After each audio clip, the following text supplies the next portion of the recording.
Hello बच्चों, welcome back to my channel Akki Guru class में आप सभी प्यारे विद्यार्थियों का स्वागत है। बच्चों, अगर आप लोग 2025 में बिहार बोर्ड का एग्ज़ाम देने वाले हैं और आपको अगर सामाजिक विज्ञान के प्रश्न को अच्छे से कवर करना है तो आपको इस वीडियो को पूरा देखना होगा। इसमें ऐसे प्रश्न लिए गए हैं जो बिल्कुल एग्जाम ओरिएंटेड प्रश्न आपको देखने को मिल सकता है। तो चलिए बिना समय बर्बाद किए क्वेश्चन के फर्स्ट पार्ट पर चलते हैं। आज का पहला प्रश्न हमारे स्क्रीन पर है कि एक्ट ऑफ यूनियन किस वर्ष पारित हुआ था, बताइए। तो बच्चों, एक्ट ऑफ यूनियन जो है किस वर्ष पारित हुआ था? 1688 ईस्वी या 1707 या 1788 या 1807? तो फर्स्ट नंबर का बात करें तो बी ऑप्शन हो जाएगा 1707 ईस्वी में। एक्ट ऑफ यूनियन किस वर्ष पारित हुआ था? 1707 ईस्वी में। ठीक है, चलिए नेक्स्ट क्वेश्चन पे चलते हैं।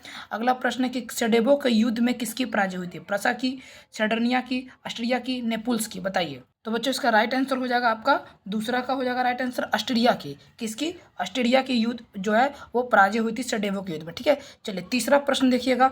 किस युद्ध के बाद जर्मनी का एकीकरण पूरा हुआ? क्रीमिया का युद्ध, सेडेवा का युद्ध, प्रसा डेनमार्क का युद्ध या सीडान का युद्ध? तो तीसरा नंबर का जो राइट आंसर हो जाएगा बच्चों वो आपका हो जाएगा डी ऑप्शन, सीडान का युद्ध के बाद जो है जर्मनी का एकीकरण पूरा हुआ था। ठीक है, चलिए चौथा नंबर देखिएगा। साम्यवाद घोषणा पत्र के लेखक कौन थे? बताइए। लियो टॉल्स्टॉय, मैक्सिम गोर्की या लेनिन या कार्ल मार्क्स?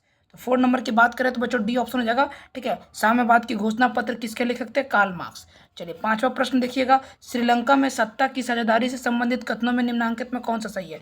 बहुसंख्यक सिंहली भाषा के हित में अनदेखी का प्रयास करते थे, या अल्पसंख्यकों का प्रभुत्व कायम करने का प्रयास, या श्रीलंका सरकार की नीतियों द्वारा सिंहली भाषा का अल्पसंख्यकों का वर्चस्व कायम रखने का प्रयास, या संघीय शासन पद्धति अपनाकर सभी क्षेत्रों में हितों का ध्यान? क्या होगा? तो बच्चों पांचवा नंबर का अगर मैं बात करूं तो इसका राइट आंसर हो जाएगा आपका डी ऑप्शन। ठीक है, संघीय शासन पद्धति अपनाकर सभी क्षेत्र के हितों का ध्यान रखकर। ठीक है, श्रीलंका में सत्ता साझेदारी से संबंधित है। ठीक है, चलिए अगला प्रश्न देखिएगा। संघ सरकार किसका उदाहरण है? किसका मतलब किस देश का? अमेरिका का, चीन का, ब्रिटेन का, इनमें से कोई नहीं? तो संघ जो है बच्चों, संघ जो है वो आपका अमेरिका देश का उदाहरण है। ये ऑप्शन आपका बिल्कुल सही हो जाएगा। ठीक है, चलिए आगे देखिए। संघ राज्य की विशेषता नहीं है क्या? लिखित संविधान, शक्तियों का विभाजन, इकहरी शासन व्यवस्था, सर्वोच्च न्यायपालिका? तो 7 नंबर की अगर मैं बात करूं तो इसका जो राइट आंसर हो जाएगा वो सी ऑप्शन हो जाएगा। ठीक है, इकहरी शासन व्यवस्था नहीं है संघ राज्य की। ठीक है, संघ राज्य की क्या विशेषता नहीं है बच्चों? तो इकहरी शासन व्यवस्था नहीं है, याद रखिएगा। ठीक है, चलिए आगे देखिएगा। अगला प्रश्न 8वां नंबर। भारतीय संघ में किस राज्य की विशेष राज्य का दर्जा प्राप्त था? मतलब भारतीय संघ में किस राज्य को विशेष राज्य का दर्जा प्राप्त था? बिहार को, या उत्तर प्रदेश को, तमिलनाडु को, जम्मू कश्मीर को? तो 8 नंबर की अगर मैं बात करूं तो ये उसका राइट आंसर हो जाएगा डी ऑप्शन, जम्मू कश्मीर को जो है वो एक संघ राज्य का विशेष दर्जा प्राप्त है। ठीक है, डी ऑप्शन बिल्कुल राइट हो जाएगा। ठीक है, लास्ट में बताइएगा आपने कितने स्कोर किए हैं। ठीक है, साम्यवाद शासन का पहला प्रयोग कहाँ हुआ? रूस में, जापान में, चीन में, क्यूबा में? तो याद रखिएगा यह जो है आपका कहाँ पे? रूस में। साम्यवाद का शासन पहला प्रयोग कहाँ पे हुआ? रूस में। ये ऑप्शन सही हो जाएगा। ठीक है, the history of the loss of the Vietnam किसने लिखा? हो ची मिन्ह, फान बाई चाओ, कुआंग त्रियू? किसने लिखा? तो इसका जो राइट आंसर हो जाएगा फान बाई चाओ ने। ठीक है, the history of the loss Vietnam के राइटर जो हैं वो फान बोई चाओ हैं। 11 नंबर प्रश्न। वियतनाम में टोकन फ्री स्कूल की स्थापना कब हुई? 1907, 1908, 1910, 1911? तो वियतनाम में टोकन फ्री की जो स्कूल है उसकी स्थापना जो है वो 1907 में हुई थी। ए ऑप्शन आपका बिल्कुल सही हो जाएगा। ठीक है, आगे देखिए। तीन कठिया प्रणाली किन पर लागू होती है? उद्योगपतियों पर, व्यापारियों पर, श्रमिकों पर, किसानों पर? तो याद रखिएगा तीन कठिया प्रणाली जो है वो आपको किसानों पर लागू होती है। डी ऑप्शन आपका बिल्कुल राइट हो जाएगा।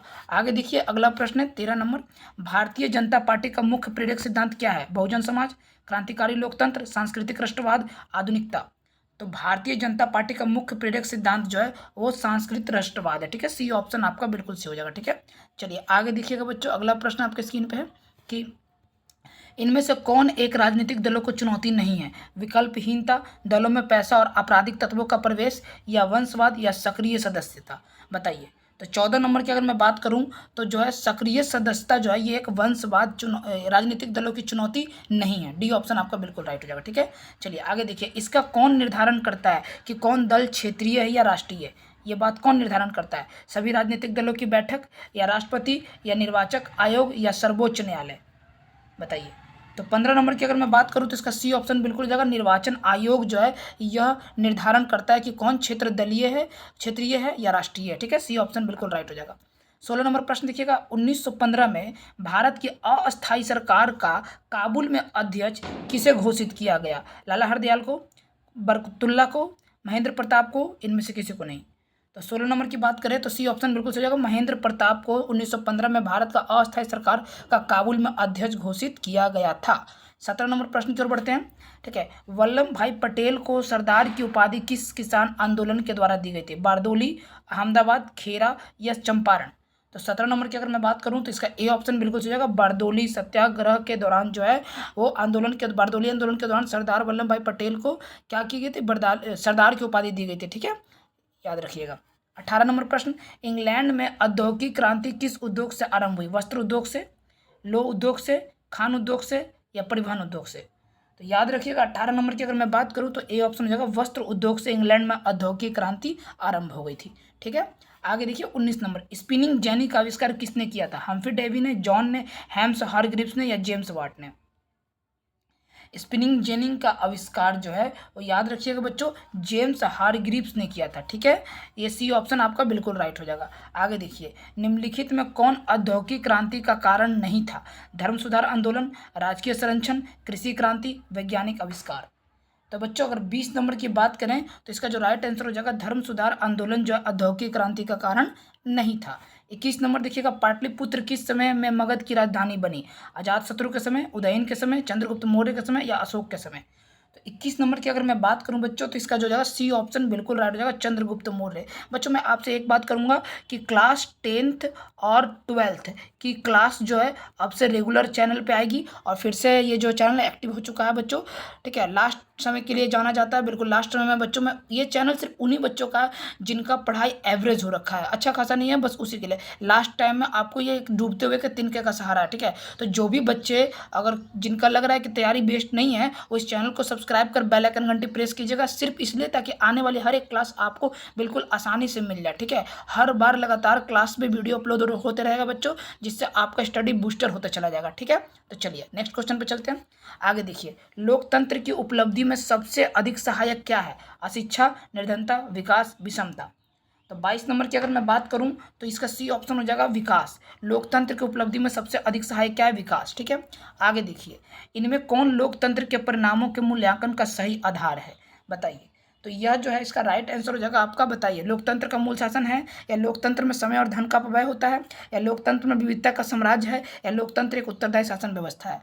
तो इनमें लोकतंत्र के परिणामों का मूल्यांकन का सही आधार जो है, लोकतंत्र एक उत्तरदायी शासन व्यवस्था है, ये सही होता है लोकतंत्र का मतलब। ठीक है, आगे देखिए, भारतीय लोकतंत्र में कौन सी बात देखने को नहीं मिलती है? स्वतंत्र एवं निष्पक्ष चुनाव, स्वतंत्र न्यायपालिका, बहुसंख्यकों का शासन या उत्तरदायित्व सिद्धांत? तो 24 नंबर की अगर मैं बात करूं तो इसका सी ऑप्शन हो जाएगा, बहुसंख्यक का शासन। भारतीय लोकतंत्र में कौन सी बात देखने को नहीं मिलती है? बहुसंख्यकों का शासन देखने को नहीं मिलती है।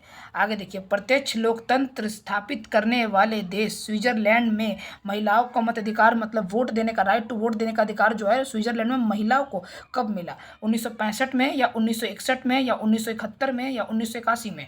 तो 25 नंबर की अगर मैं बात करूं विद्यार्थियों तो ये इसका सी ऑप्शन 1971 में बिल्कुल राइट आंसर हो जाएगा। ठीक है बच्चों, थोड़ा आवाज़ को इग्नोर करना, दिवाली का समय है तो आज दिवाली के दिन ही वीडियो अपलोड कर रहे हैं। ठीक है, तो कोई बात नहीं, अपना अपना स्टडी पे फोकस होना चाहिए। ठीक है, मेगास्थनीज में पाटलिपुत्र की यात्रा किसके शासनकाल में की गई थी? चंद्रगुप्त मौर्य, चंद्रगुप्त प्रथम, चंद्रगुप्त द्वितीय या हर्षवर्धन?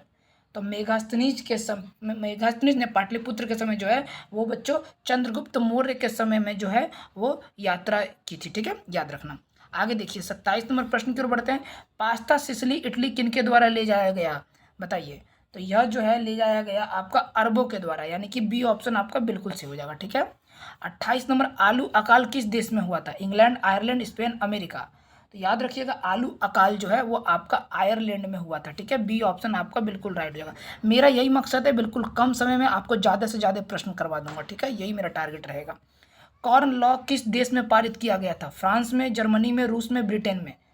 तो याद रखिएगा यह जो है ब्रिटेन में जो है कॉर्न लॉ पारित किया गया था। ठीक है, आगे देखिए 30वां प्रश्न, भारतीय द्वारा प्रकाशित प्रथम समाचार पत्र था? बंगाल गजट, पायोनियर, अमृत बाजार पत्रिका, सुलभ समाचार?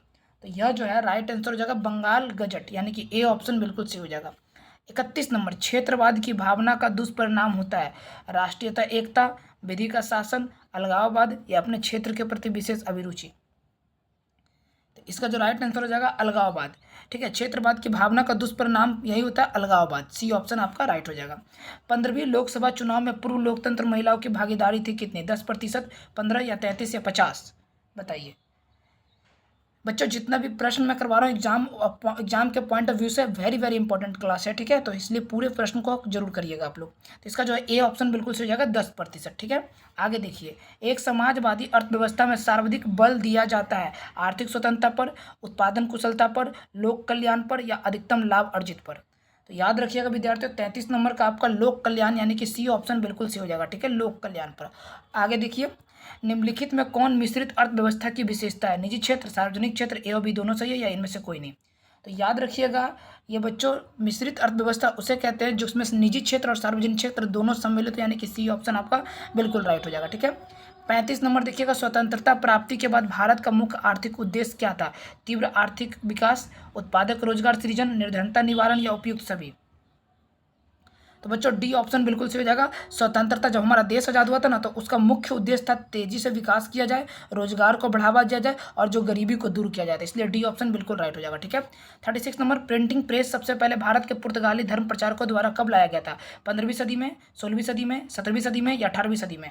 तो 36 नंबर की अगर मैं बात करूँ तो इसका ए ऑप्शन बिल्कुल सही हो जाएगा 15वीं सदी में। A will be right answer of this question. ठीक है बच्चों, चलिए आगे देखिए।